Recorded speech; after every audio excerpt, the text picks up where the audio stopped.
नमो अरिहंताणं नमो सिद्धाणं नमो आयरीयाणं नमो वज्रायाणं नमो लोय सर्वसाधूनम् एष सुरासुरमनुसन् वन्दितं धोदघायिकम् अमलं प्रणमामि वर्धमानं तित्थं धम्मस्य कर्तारम्।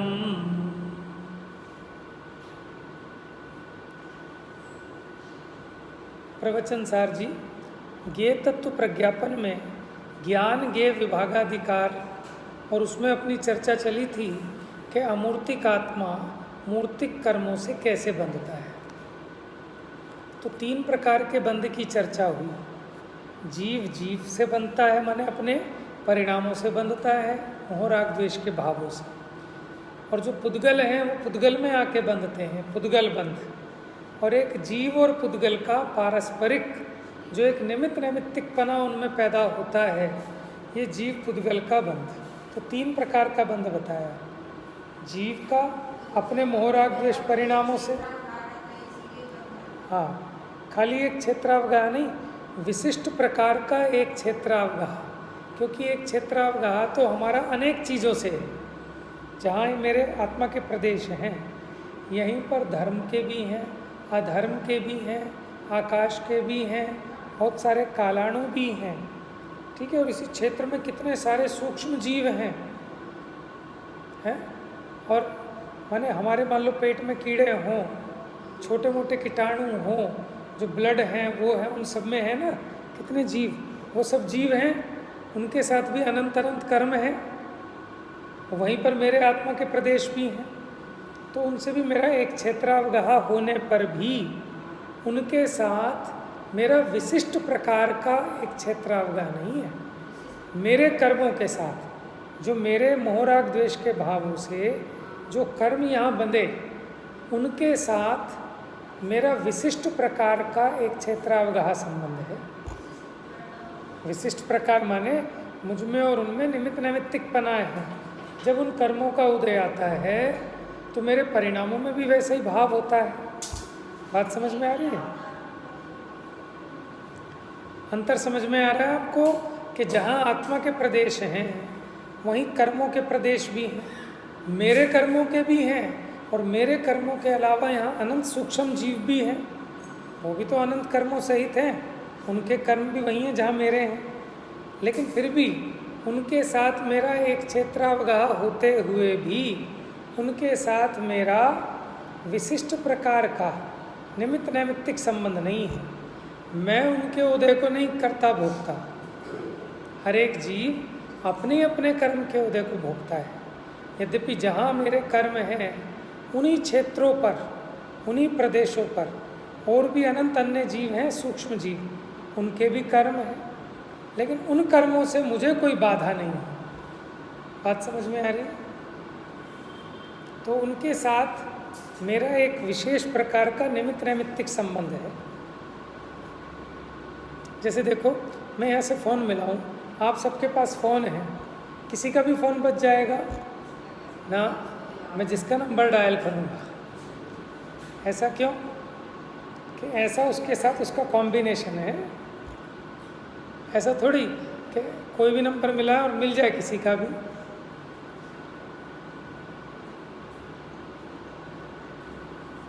जैसे आपने अपना वो वाईफाई खोला, आप उसका पासवर्ड डालेंगे जिस वाले वाईफाई का, वही आपके मोबाइल से कनेक्ट होगा। उसका निमित्त नैमित्तिक संबंध है ना उस कोड नंबर का उस डिवाइस के साथ, है ना। अब तो साइंस का ज़माना आ गया, तो ये चीज़ें तो और अच्छे से समझ में आनी चाहिए सबको। पहले लोग भरोसा नहीं मानते थे इन चीज़ों पर, अब तो और स्पष्ट दिखाई देता है। कितना सुंदर निमित्त नैमित्तिक संबंध है, देखो।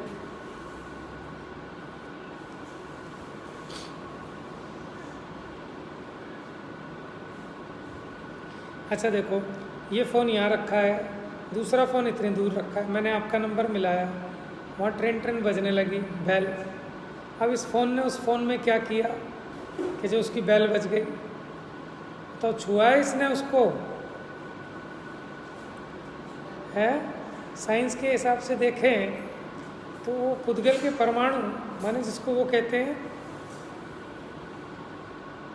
कि माने इसका उसके साथ कनेक्शन बना है, ये नेटवर्क। और आप देखो जो पहले तारे होती थी, अब ये यहाँ ऐसी तारे हैं जो आपको दिखाई नहीं दे रही, तारों का जाल है, ठीक है। लेकिन वो तार वैसी नहीं है जैसी आपको केबल नज़र आती थी टेलीफोन की, है ना। और कितने सारे तार डलते थे वो, जब वो आता था MTNL वाला डब्बा खोल के इस तार को उसमें उसको उसमें सेट करता था, है। किसी का किसी में जोड़ गया तो फ़ोन मिला रहा है, कोई बिल आ रहा है तुम्हारा, ये बहुत गड़बड़ हो जाती थी। तो अब आपको दिखाई तो नहीं दे रहे, लेकिन उसका पूरा एक वेब, पूरा एक जाल बिछा हुआ है।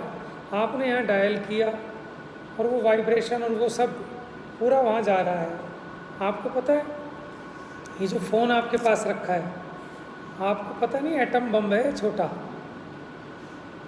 जब इसकी रिंग बजती है ना तो इसकी पावर इतनी बढ़ जाती है। एक होता है वो वोल्ट नापने का मीटर होता है, वोल्ट मीटर, आप इसके पास रखें, जब इसमें इसका नॉर्मल वो देखें वोल्ट, और जब इसमें बेल बजती है तब देखो एकदम आपकी सुई आगे भागेगी।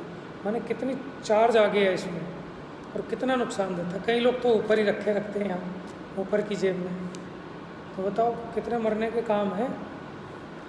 मेरे पास आता है एक वो उसका न्यूज़ चैनल है कुछ है, तो उसका काम क्या है कि वो दिन भर न्यूज़ व्यूज़ लिखता रहता है अपने इस पे चैनल पे। तो वो कहता है जो मेरी उंगली ना इस पर टच होती है ना, वो उंगली काम करनी बंद हो गई, उसकी टेढ़ी हो गई ये वाली उंगली।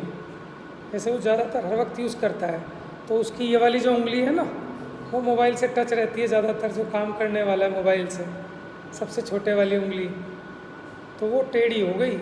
खैर अब ये सीधी नहीं होती। तो खैर हम तो ये कह रहे हैं सब पुद्गल के चमत्कार हैं। क्या है? आत्मज्ञान की है। हाँ हाँ।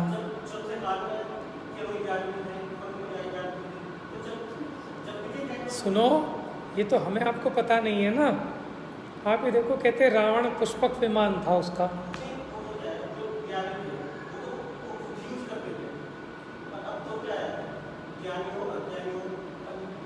तो यही तो काल का ह्रास है। क्या हो रहा है? पतन हो रहा है इनका, क्या हो रहा है? ठीक है ना। देखो ऐसा है, कोई बहुत बढ़िया हथियार एकदम, माने एक नई एकदम बढ़िया वाली बुलेट जिसमें हो ऐसी गन आए कोई विदेश से बढ़िया, जो 1 सेकंड में 1000 फायर करती हो, वो किसी मूर्ख आदमी को पड़ जाए हाथ में तो उसकी बर्बादी का कारण होगी, उसकी मौत का कारण बनेगी। तो ऐसे सबके हाथ में मौत का सामान आ गया।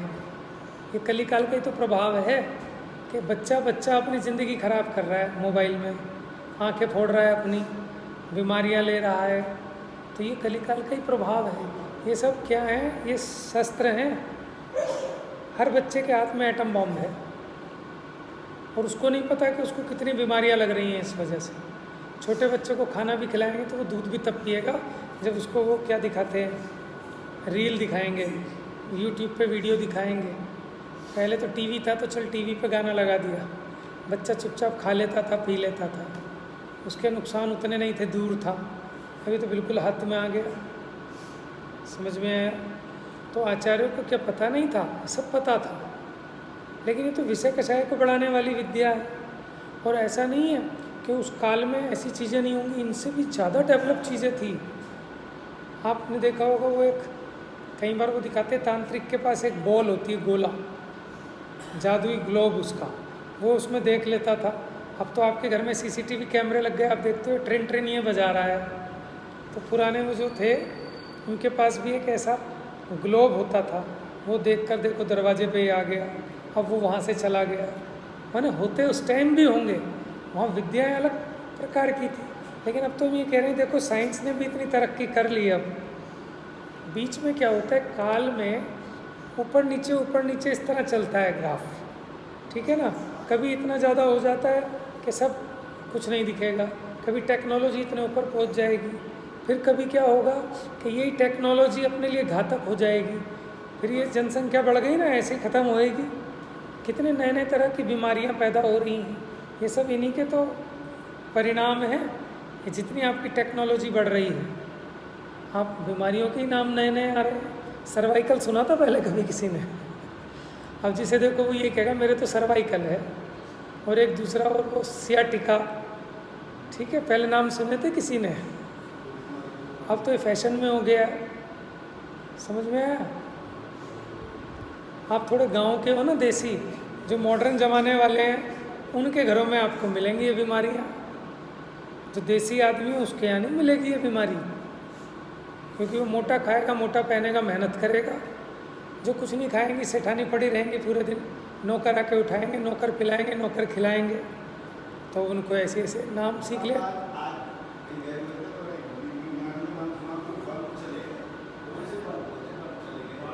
वाल्व, जैसे टायर होता है ना साइकिल का, उसमें एक वाल्व होता है ना, वो वाल्व क्या करता है कि हवा अंदर तो जाएगी, बाहर नहीं निकलेगी। वाल्व का ये काम है ना। तो ऐसे ही 4 वाल्व होते हैं, इसमें 4 क्या होते हैं, सेक्शन होते हैं। हार्ट की रचना अगर समझोगे तो उससे धमनियों से खून जाए तो वापस ना आए, उसके लिए उनमें वाल्व होते हैं। हाँ, वाल्व कह दो, वाल्व कह दो, बल्ब कह लो, ठीक है। बता दिया ना आपको, जैसे टायर में होते हैं साइकिल के, वाल्व अगर बेकार हो जाए तो वो लीक होने लगती है हवा। तो वाल्व ठीक से डाला जाए कि अंदर तो जाएगी लेकिन बाहर नहीं आएगी, तो वही फंक्शन हार्ट में उसका वाल्व का। खैर, तो हम ये कह रहे हैं कि देखो, ज्ञान की हीनता नहीं है, आचार्यों को बहुत ज्ञान था, लेकिन वो ज्ञान कहाँ लगाना। आप बताओ, ज्ञान देखो, अब लोगों का ज्ञान कहाँ लग रहा है। एक 5 साल के बच्चे को देखो, उससे सुन लो आप, सारी बकवास कर लेगा वो, लड़ लेगा, मर लेगा, बड़ों जैसी नौटंकी कर लेगा। उतना डेवलप हो गया, उसका विकास हो गया कि ह्रास हो गया। घर घर में बच्चे इतने बदतमीज हो गए, लोग कहते हैं मॉडर्न बच्चे हमारे डेवलप हो गए हैं। देखो, पहले के बच्चे देखो, 18-20 साल के होते थे तो भी मम्मी से कहते होंगे नाड़ा बांध दो जरा, पजामे खाओ। समझ में आया? आजकल के बच्चे कहेंगे देखो प्रगतिशील हो गए, कितने इंटेलिजेंट हो गए, फास्ट हो गया ना ज़माना। तो पहले 100 साल में मरते थे, अब 40 में मरने वाले हो गए। 20 साल का बच्चा भी कहता है मुझे चक्कर आ रहे हैं। पुराने ज़माने में कोई कहता कि 20-30 साल का भी हो के कोई नहीं कहता था कि चक्कर आ रहे हैं। अब ये घर घर में कहानी है, बड़े तो बड़े, बच्चा भी कहता है जी चक्कर आ रहा है, सिर दर्द हो रहा है। क्या है ये? विकास है? टेंशन है। समझ में आया? जो मैगी खाएंगे, चाउमीन खाएंगे, मैदा ही मैदा खाएंगे, हैं, क्या होगा? और मेहनत नहीं करेंगे, सबसे बड़ी बात ये है, पाप करेंगे। पहले चलो कोई पुण्य नहीं करते थे तो 6 बजे के बाद सबकी बंद हो जाता था काम, 2-4 घंटे बकवास भी कर लेंगे, लेकिन उतने संसाधन नहीं थे बिगड़ने के। अपना 8 बजे तक ज़्यादा सो सा गए, ज़्यादा हुआ 4-6 लोग एक साथ बैठ गए, ठीक है, कुछ चर्चा हो गई इधर उधर की, देश समाज की। कोई समझदार आदमी 2 सीख भी दे देता था, पुराना आदमी, ठीक है। पहले ऐसा नहीं होता था कि जवान बैठेंगे, सब घेर के बैठ गए बूढ़े को, और बूढ़े जी सुना रहे हैं अपने पुराण, नाटक और श्रीपाल का चरित्र। लोगों को मुँह जवानी याद होते थे पहले, ये नाटक के रूप में लिखे होते थे। पुराने लोगों से सुनो, जैसे आप पूजा याद होती है ना, ऐसे उन्हें मैना सुंदरी के, श्रीपाल, इनके सबके नाटक याद होते थे। कमल श्री का नाटक रचयिता का नाम है ना। तो देख लो, उत्थान हो रहा है कि पतन हो रहा है, समझ में? बच्चे ऐसे स्कूलों में जाते हैं, बढ़िया गाड़ी छोड़ने जाती है, हाई फाई क्लास होती है, सब चीज़ होती है, दुनिया भर के पैसे खर्च करते हैं, लड़कियों के कपड़े छोटे होते जा रहे हैं और कह रहे हैं विकास हो रहा है। अब आप सोचो, पतन है कि विकास है? ये तो हर एक की परिभाषा अलग अलग है ना।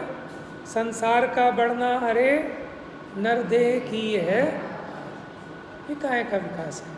हम तो देखो, आप और सब हम ये रियलाइज़ करते हैं कि जब मुझे मौका मिलता है ना, मैं अपना फ़ोन एयरप्लेन मोड पे लगा देता हूँ और बड़ा शांत महसूस करता हूँ।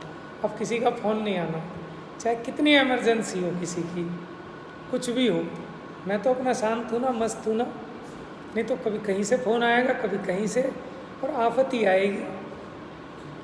कोई ऐसी अच्छी न्यूज़ तो कम आती है, कोई ना कोई काम ही बताता है।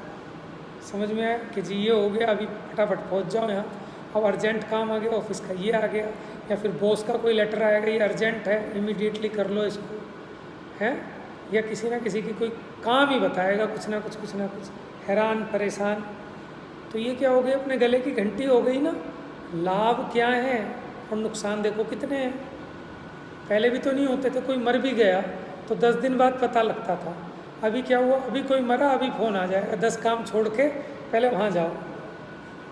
आप कोई बचा नहीं लोगे, कुछ नहीं कर लोगे, तो सब मन का वहम है। सिर्फ हाथ पैर फूल जाते हैं और कुछ नहीं। तो क्या फ़ायदा है। हाँ, माने जब जिस टाइम आपका काम निमट जाए, इसको उठा के स्विच ऑफ करो, डाल दो एक तरफ, फिर देखो आपके जीवन में शांति ना आए तो बताना, है ना। ये तो हमने अपनी मर्जी से अपने गले में घंटी बांध रखी है। बहुत खतरनाक चीज़ है ये, बचना चाहिए। तो ऐसा विकास किस काम का, वह सुख सदा ही त्याज्य रे, पश्चात जिसके 24 घंटे की नौकरी है। अब एक बार किसी का फ़ोन आ रहा होगा, आए जा रहा होगा, आए जा रहा होगा, मैंने उठाया नहीं, फिर मैंने थक हार के उठा लिया, कोई इमरजेंसी ना हो, वो मेरे पे ऐसे चढ़ रहा है कि आप रखते क्यों फ़ोन नहीं उठाना। तो मैंने कहा फ़ोन मैं अपने लिए रखता हूँ, तुम्हारे लिए थोड़े रखता हूँ, ठीक है। अब वो कहीं का मंत्री होगा, समझ में आया। अब फ़ोन काहे के आएंगे, मंत्री के, संतरी के, इसके उसके, कोई वो हमारी हेल्प तो कुछ करेगा नहीं, अपना ही कुछ काम निकलवाना चाहेगा, टेंशन ही देगा, नहीं करेंगे तो डांटेगा, हैरान परेशान करेगा, शिकायत करेगा। समझ में आया। तो हम क्या हो गए, 24 घंटे के नौकर हो गए, है ना। फ़ोन पे मान लो अब तो फ़ोन उठाने की भी ज़रूरत नहीं, बस एक मैसेज डाल दिया तो क्यों नहीं रिप्लाई दिया, हो गई ना 24 घंटे की नौकरी। और अभी भी जो समझदार लोग हैं ना, ये वाला फ़ोन ही नहीं रखते, व्हाट्सएप वाला, बिना व्हाट्सएप वाला फ़ोन रखते हैं।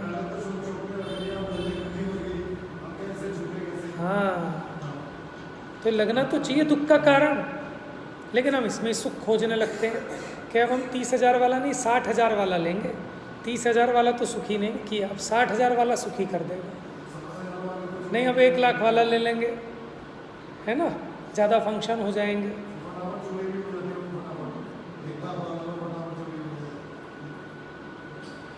तो संसार का बढ़ना रे नर देह की ये हार है। बाहर अज्ञानी को जो विकास लगता है, ज्ञानियों को वो ह्रास लगता है कि साहब आपने तो बड़ा डेवलप कर लिया, जब आप गांव से आए थे कुछ नहीं था, अब आपके पास 4 बंगले हैं, 40 नौकर हैं, 5 बड़ी बड़ी गाड़ियां हैं, ये है वो है। तो आप ये बताओ, पाप बढ़ा कि पुण्य बढ़ा? क्या बढ़ा लिया आपने गांव से आने के बाद? पुण्य तो पुराना था, पुण्य तो आपने खलास किया है, पुराना कमाया हुआ पुण्य था, उसके आके वो तो चेक था आपके पास, डीडी था, डिमांड ड्राफ्ट, आप उसको भुनाए जा रहे हो। तो पुराना पुण्य बांध के लाए थे, अब आपने यहाँ उसको कैश करा लिया, ख़त्म, खलास करके जा रहे हो, नया तो बना नहीं रहे कुछ भी। तो पुरानी पूंजी कमाई हुई उसको खा रहा है। परिग्रह बढ़ रहा है, पुण्य बढ़ रहा है कि पाप बढ़ रहा है? और जो पुराना पुण्य के उदय से सामग्री मिली, लेकिन ये परिणाम, इसको इकट्ठा करने का, जोड़ने का, ये पुण्य परिणाम है कि पाप परिणाम है? पाप परिणाम है। और उसमें आकुलता कितनी ज़्यादा है। आप सोचो, मेरे को सब सोचना कि जब कभी ऐसा टाइम होगा, किराए के घर में रहते थे, एक छोटा सा कमरा था, ठीक है, और नहाने के लिए भी बाथरूम अलग नहीं मिलता था, अपने ही वो कमरे में कोने में नहा लिए, कि वहाँ कौन लाइन में लगेगा। कितने किराएदार रहते थे, लेटरिन जाने के लिए भी लाइन लगती थी, ऊपर नीचे दुनिया ऐसे होते थे ना पहले, तो बड़े मकान हैं उसमें सब किराए पे दे रखे, उस तरह से रहते थे, एक एक कमरे के घर में भी गुजारा करते थे। अब आज आदमी को 5 कमरों का घर भी छोटा दिखता है। समझ में आया। और करता क्या है कि जितने कमरे हो जाएंगे उसमें उतना कबाड़ा बढ़ता चला जाएगा, वो भी कम पड़ जाने वाले, 10 कमरों का भी हो जाए वो भी कम पड़ेगा। समझ में आया? और क्या करता है, उसकी चौकीदारी बजाता है, वो ढूंढता रहता है इधर से उधर, कहाँ रख के भूल गया। जैसे 10 कमरों का घर होगा तो 10 कमरों में ढूंढना पड़ेगा, परिग्रह भी ज़्यादा, उसकी चौकीदारी, सफाई, मेंटेनेंस, सब चीज़ें, कितनी आकुलता है। और एक छोटे से कमरे का घर होता था, एक फोल्डिंग, एक चटाई, गिनती के 1-2 बक्सा, छोटा सा वो स्टोव है। उनका जीवन सुकून का नहीं लगता और इनका जीवन सुकून का लगता है। अब आकुलता से तोले ना, किसमें आकुलता है ज़्यादा। अच्छा एक बात बताओ, आपको सफ़र जाना है, सफ़र पे शिखर जी जाना है, ठीक है, ज़्यादा बैग लेके जाओगे तो बढ़िया बात है कि कम बैग लेके जाओ तो बढ़िया है। कौन ज़्यादा मस्त रहेगा, कम बैग वाला कि ज़्यादा बैग वाला? कम बैग वाला। वहाँ तो ये दिमाग काम करता है। लेकिन ये जो जीवन की यात्रा पे हम निकले हैं, यहाँ पे भी जितने कम बैग होंगे उतना सफ़र आसान होगा। ये तो बड़ा कठिन होने वाला है ना। जब मैंने शादी वादी नहीं हुई थी तब हमें लगता था कैसे मूर्ख लोग हैं भाई, सब 4-4 बैग, 2 दिन के लिए जाना है, 2 बच्चे और एक मियाँ बीवी, 4-4 बैग, वो भी इतने बड़े बड़े, वो उनसे खुद से उठे ही नहीं, कुली से, ठीक है। हमारा एक छोटा सा थैला, उन्होंने कहा क्या कहना है यार, 2 जोड़ी कपड़े रखो, 2 दिन के लिए जाना है और क्या करना। अब लोग स्टाइल, ट्रेन के लिए अलग, उनकी ओढ़ने की भी अलग निकलेगी, फिर एक रजाई भी चाहिए उन्हें रास्ते के लिए, बिछाने को भी एक अलग सी कंबल चाहिए, ठीक है। फिर अलग अलग टाइप के चौंचले कि भाई साहब ये लो लड्डू खाओ, ये काजू की बर्फ़ी खाओ, ये खाओ, तो अपने आप भर जाएंगे बैग। समझ में आया? लेकिन उनका सफ़र बड़ा कठिन हो जाता है। कहीं पे स्टेशन 1 मिनट के लिए रुकनी है, अंदर से गेट नहीं खुला, वो ज़्यादा आकुलित हो जाते हैं। जिसके पास एक थैला हो तो फटाक घुस जाएगा, जिसके पास 4 बैग हैं वो कहाँ तो भागता फिरेगा, कहाँ क्या करेगा, बड़ा परेशान हो जाता है। समझ में आया? तो जीव को समझ में ही नहीं आती। और कोई सोचे है हम पे तो एक ही बैग है, ये हैं बेचारे पुण्य वाले, तो इनका नसीब है तो कुछ और बैग, वो भी इतने बड़े बड़े। मानेगा कोई पुण्य का उदय? कहेंगे मजदूर है तो कैसे मजदूरी कर रहे हैं। शिखर जी के पहाड़ पे चढ़ना हो, एक थैला भी ले जाना सुहाता नहीं है, एक बोतल भी लेके जानी हो ना पानी की, वो भी सुहाती नहीं है, ले जाना मजबूरी है। उसी प्रकार इस जीवन यात्रा में जो समझदार ज्ञानी है उसको ये देह भी परिग्रह दिखाई देता है, तो फिर उस पर अन्य परिग्रह की क्या ज़रूरत है और काहे का जुटाए। लेकिन अज्ञानी एक तो परिग्रह जुटाता है कि चलो जितनी ज़रूरत है उतना जुटा लें, मजबूरी है। लेकिन अब इसको क्या बनाता है, क्या रेपुटेशन, प्रेस्टीज पॉइंट, कि इससे मेरी गुडविल है कि मेरे पास 4 बैग है। अरे तुम्हारे पास एक ही बैग है, मेरे पास तो 4 बैग है।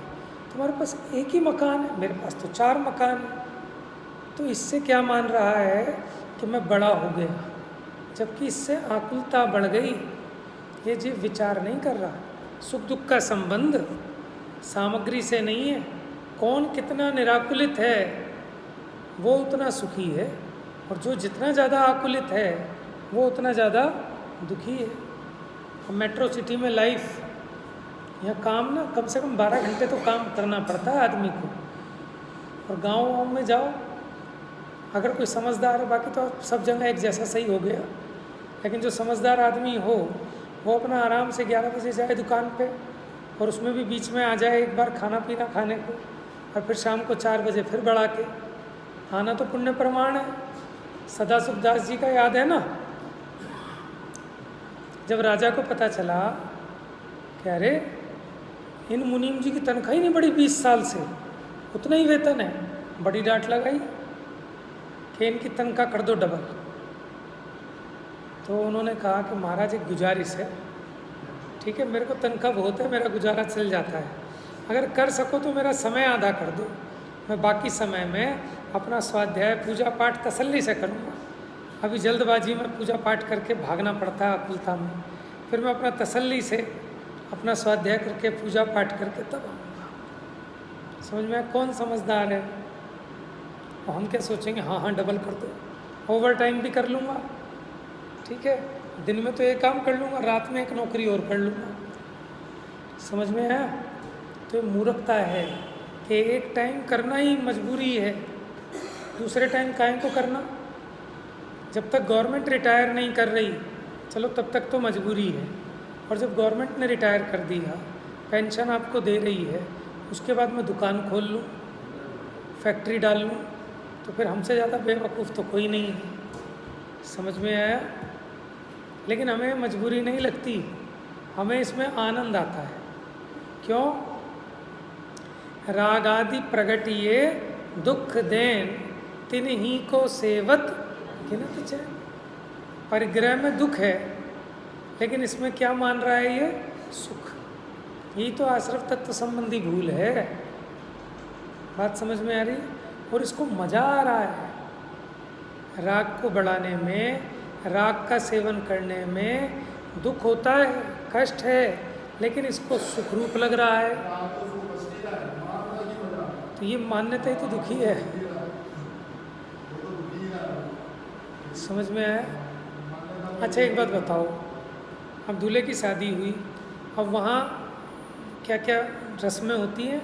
वो आती है साली, वो उसकी नाक वाक भैंचती है, कोई उसे कुछ मारती है, कोई उसकी कुर्सी खिसका देती है, दूल्हा गिर जाता है, उसके साथ मजाक मजाक करती है ना। तो दुख मानता है कि आनंद मानता है? और किसी की ना हो साली तो बेचारा दुख माने कि भैया हमारी तो साली ही नहीं है, कि जो हमारी कुर्सी तोड़ दे, हमें धक्का दे दे, या हमसे मजाक कर ले है, या हमारे जूते चुरा ले।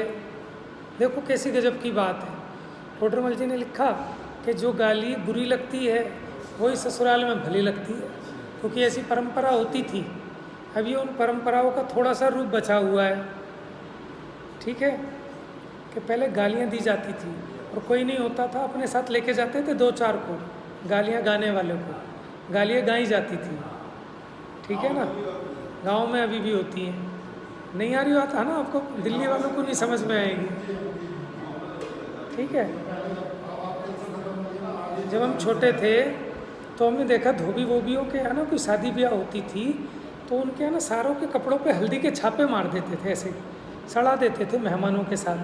हमने कहा बड़े बदतमीज़ लोग हैं, इनको अकल नहीं है, इनकी बेटी जा रही है, इनके समझाने वाले आए हैं और सबके कपड़े गंदे कर दिए, और वो आनंद मानते हैं उन चीज़ों में। ऐसी ये जीव है अज्ञानता में। देखो होली में कितना रंग लगाते हैं, एक दूसरे पे सड़ा देते हैं और लोग आनंद मानते हैं, और किसी के कोई रंग ना लगाए तो बैठा हुआ दुख माने मेरे तो कोई रंग ही नहीं लगा रहा। समझ में आ रहा है?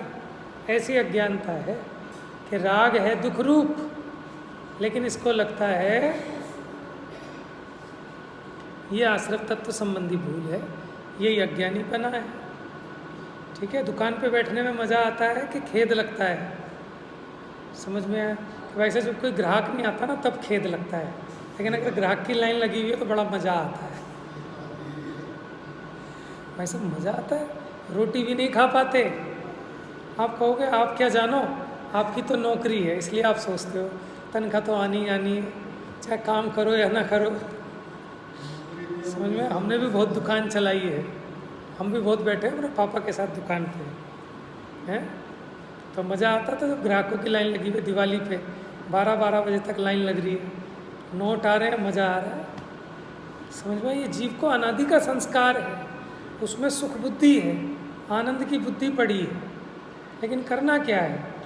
हमारे पिताजी हमारे को जोड़ जोड़ के छोड़ के चले जाएंगे, हम आगे वाली जनरेशन को छोड़ छोड़ के चले जाएंगे, और अगर उसका उदय हुआ तो ठीक है, नहीं तो बिना मेहनत का जो ऐसा आया हुआ पैसा है ना, वो उसमें ऐब और डाल देगा, और ऐब लग गए तो ज़िंदगी खराब है। बस आप तो अच्छे के लिए करके गए, लेकिन उस बच्चे की ज़िंदगी खराब हो जाएगी, वो ज़िंदगी में कुछ नहीं कर पाएगा, नहीं, वो काहे को स्ट्रगल करेगा ही नहीं। पिताजी ने बना बनाया सब दे दिया, बैठ जा बेटा, वो तो अय्यासी करेगा बस, और क्या करेगा? मना ही नहीं है पिताजी से, और पापा 50,000 रुपये दो, जरा काम है, कुछ जाना है दोस्तों के साथ, तो बिगड़ेगा कि सुधरेगा? तो चर्चा आज विषय से विषयांतर हो गई, प्रकरण से हम हट गए, लेकिन फिर भी ये भी उपयोगी चर्चा है कि जिस परिग्रह को बढ़ाने में हम अपना विकास मान रहे हैं, वो विकास नहीं है, वो ह्रास है, जिसे हम अपना पुण्य का उदय समझ रहे हैं कि पुण्य का उदय तो है, लेकिन परिणाम तो पाप के हैं। परिग्रह के संचय करने के परिणाम ये पाप परिणाम है। पुण्य तो जो बांधा हुआ था खलास कर दिया आपने। पुरानी बासी सेक के लाए थे, बासी खा रहे हो, आगे के लिए सेक नहीं रहे, तो क्या होगा? आगे भूखों मरोगे। इसी भाव में नजर आता है जीव का कि करोड़पति रोड़पति हो जाता है, लाखपति खाकपति होते देखे जाते हैं। माने कहते हैं ना, भाई साहब इनको तो ऐसा इनकम टैक्स वाले ऐसा कर गए, बेचारे बर्बाद हो गए। एक छापा पड़ा ढंग का, सब बर्बाद, सारी प्रॉपर्टी सील, सारे बैंक अकाउंट अटैच हो गए। बड़े बड़े मंत्री देख लो क्या हालत हो गई है। समझ में आया? तो इसलिए उदय का कोई भरोसा नहीं है। और हम भूल जाते हैं उदय को। हम सोचते हैं मैंने किया, और हम ये समझते हैं कि मैं चौड़ा और बाजार सकरा, मेरे आगे कोई नहीं। जब जीव का पुण्य का उदय होता है ना, कनक कनक तैसो गुणी मादकता अधिकाय, वाह खाए बोराए जग या पाए बोराए। कि वो जो कनक है धतूरा, उसको तो खाने पे बावला होता है आदमी, लेकिन कनक माने सोना, ये इसके पास आ जाए बस, इसके प्राप्त होने पे बावला हो जाता है। अब इसे कोई इंसान नहीं दिखता। समझ में आया? तो नुकसान हुआ कि फायदा हुआ? जब इंसान नहीं दिख रहा, उसे चीटी वीटी तो क्या दिखेंगी? बात समझ में आ रही? उसके परिणामों में ऑटोमेटिक ऐसी क्रूरता आ जाती है।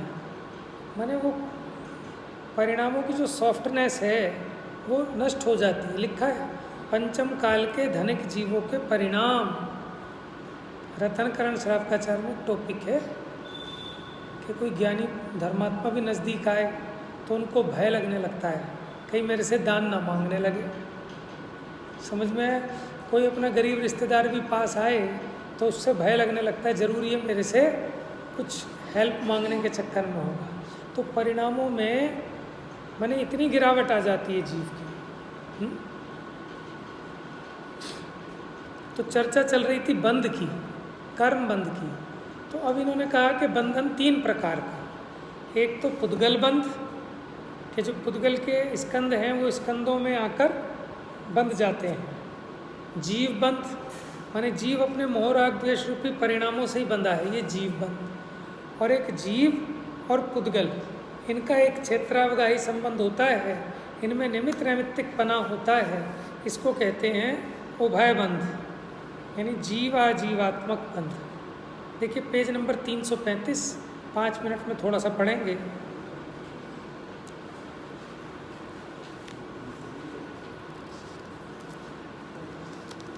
Page number 335। ये कल गाथा हमने ले ली थी और विशिष्ट प्रकार का बता भी दिया था आपको।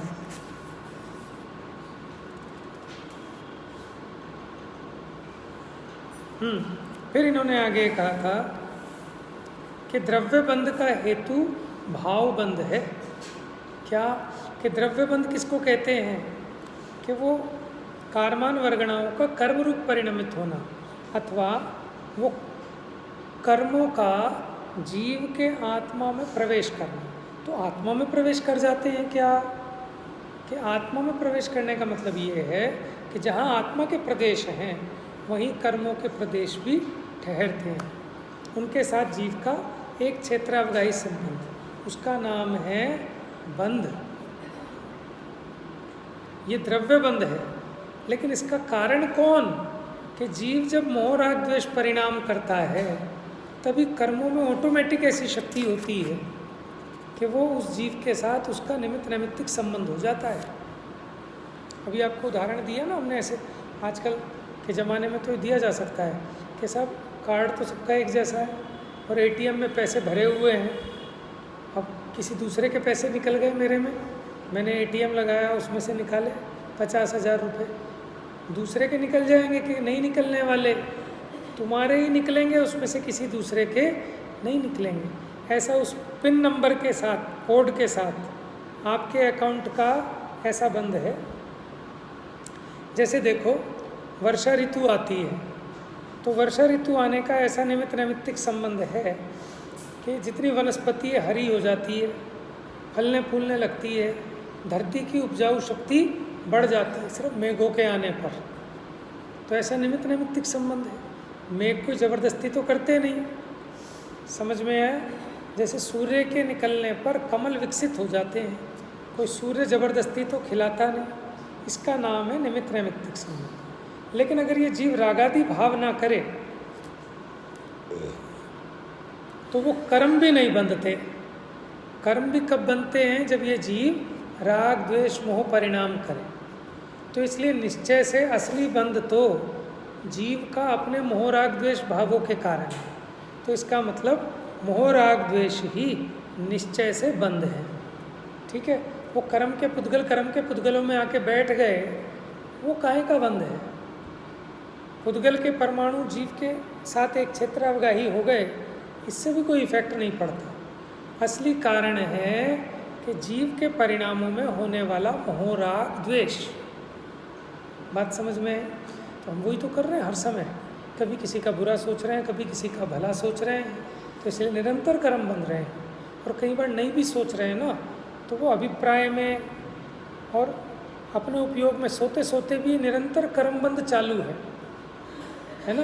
क्योंकि इसके परिणामों में निरंतर राग द्वेष चल ही रहे हैं। एक समय के लिए भी ये अज्ञानी जीव राग द्वेष से रहित नहीं होता।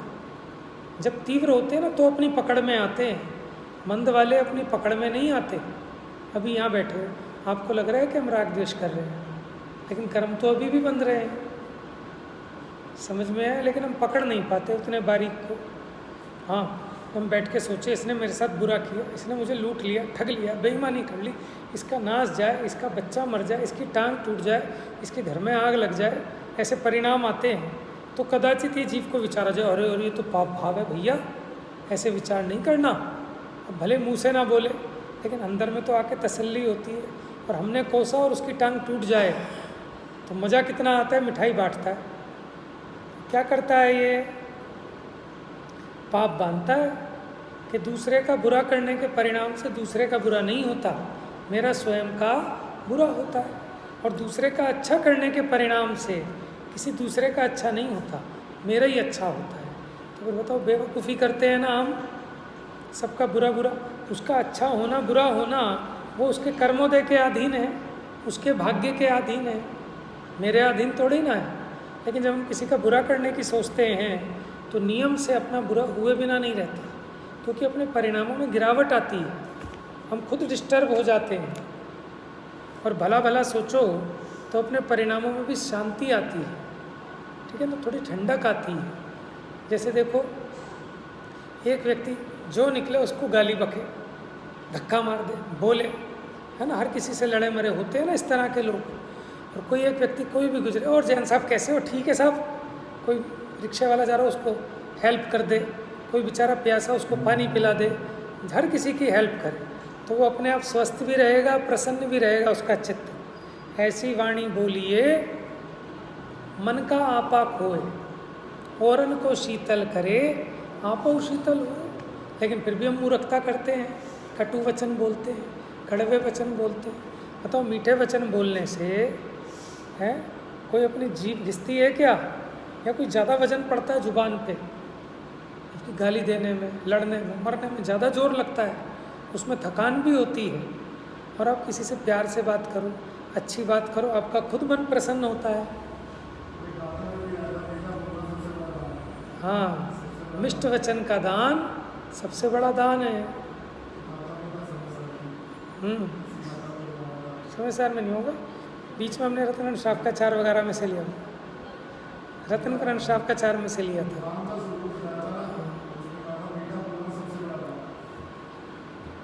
क्या चाहिए, झगड़े इसी बात के पीछे तो हो रहे हैं आज, घर के हों चाहे बाहर के हों, कि इसने गलत बोल दिया। गलत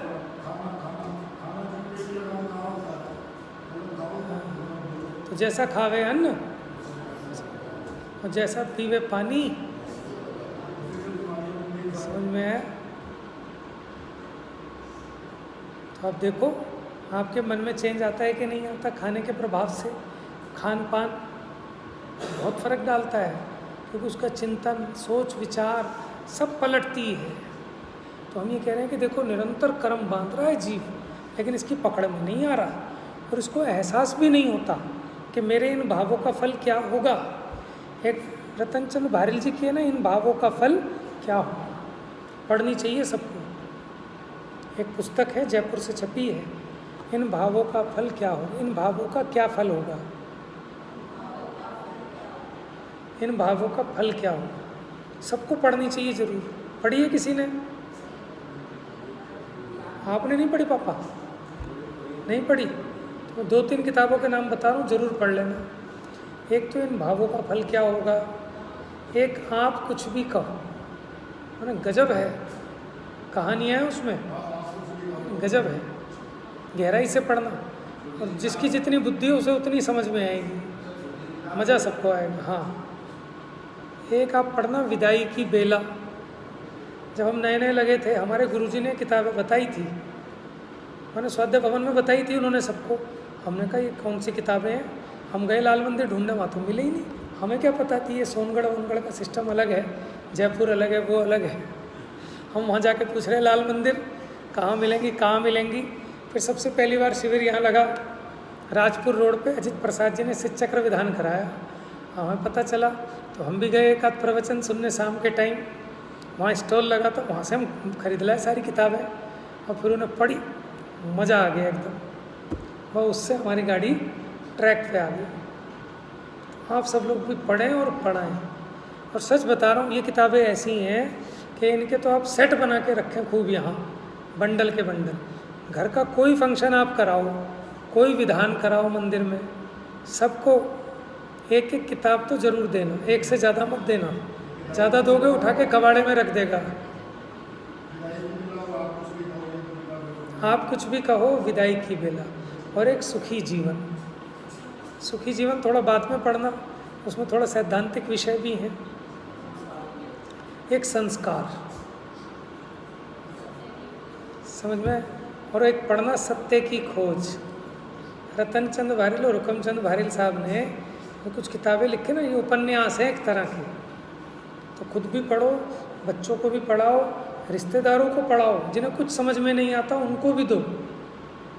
समझ, बहुत जनरल चीज़ें हैं, लेकिन बहुत पकड़ में आएंगी, अपने परिणामों को सुधारने में निमित्त हैं। ठीक है, तो ये सब खुद पढ़ें और दूसरों को पढ़ाएं, तो अपने भी परिणाम देखो। हम चाहे कितना ही पढ़ें, लेकिन अपने परिणामों की पॉलिश भी ज़रूरी है। समझ में आया? शास्त्र पढ़ लेना अलग बात है, और जब सामने जो घटना है उस समय अपने परिणामों को संभालना। सामने वाला आपको गाली दे रहा है, तब भी आपके मन से उसके प्रति बद्दुआ ना निकले, तब समझना कि आप सच्चे जैनी हो गए, आप मुनिराज के लघुनंदन हो गए। समझ में आया? जिसने शिकारी कुत्ते छोड़े, ठीक है, जिसने गले में मरा हुआ सर्प डाला, और जिसने वो उपसर्ग दूर किया, उन दोनों को एक जैसा आशीर्वाद। बताओ, हो सकता है कभी हमारे लिए ऐसा? एक व्यक्ति तो हमें गालियाँ बकता हो, एक हमारी सेवा करता हो, हम हो सकते हैं समान दोनों के लिए, समता भाव। ऐसी परिणति हो जाए तो धन्य हो जाए, जीव सुखी हो जाए। और किसी दूसरे के लिए नहीं, अपने लिए ही करना है। और अपने को समझ में आता है ना कि हम आर्त ध्यान भी करते हैं, रौद्र ध्यान भी करते हैं, खोटा चिंतन भी करते हैं, लेकिन इसका फल बहुत बुरा है। फिर हम कहते हैं हमने तो कुछ किसी का बुरा नहीं किया। अरे काया से तो नहीं किया, वचन से तो नहीं किया, लेकिन मन से तो किसी को नहीं छोड़ा। क्यों? मन से तो किसी को नहीं छोड़ा। किसकी टांग नहीं तोड़ी आपने मन से? बताओ, किसका अहित नहीं सोचा? अभी आपकी एक बात ना माने तो आपके मन में, और ज़्यादा कसाय हो जाए ना तो मुंह से भी लोगों के मुंह चलने लगते हैं। आया ऐसे ऐसे, मुंह से ना बोले क्योंकि पिटेगा, लेकिन मुंह तो चलने लगता है ना। बड़ों की छोड़ो, बच्चों को देख लो आप। एक 5 साल का बच्चा, उसके 2 मारो जरा कान पे, गलती करे तो वो भी भन्नाता फिरेगा कोने में खड़ा होकर। ऐसे माने अगर आज उसमें ताकत होती तो पापा ठिकाने लगा देता। समझ में? तो कसाई तो पूरी कर रहे हैं, सब पाप बांध रहे हैं। इसलिए आजकल हाथ छोड़ने में नुकसान ही नुकसान है। तो सोच समझ के हाथ छोड़ें। बच्चों में कसाय बहुत है, चुपचाप सोते सोते काम कर जाएंगे। समझ में आया? ऐसी भयंकर कसाय है। एक बच्चा दूसरे बच्चे का मर्डर करते, कोई आश्चर्य नहीं है इसमें। होता है नहीं, न्यूज़ आती है नहीं आती है कि स्कूलों में बच्चे चाकू लेके चले जाते हैं, मार देते हैं एक दूसरे को, छत से धक्का दे देते हैं। इतनी कसाय है, इसलिए लोग एक एक बच्चा करने लगे कि इन दो की चौकीदारी कौन करेगा। एक ने दूसरे को धक्का दे दिया, मार दिया, कुछ हो गया। समझ में आया? तो भैया परिणामों की संभाल करो, और परिणामों की संभाल तभी होगी कि हम थोड़ा सा शास्त्र जिनवानी का पठन पाठन करें और अपने परिणामों का अवलोकन करें। जा वाणी के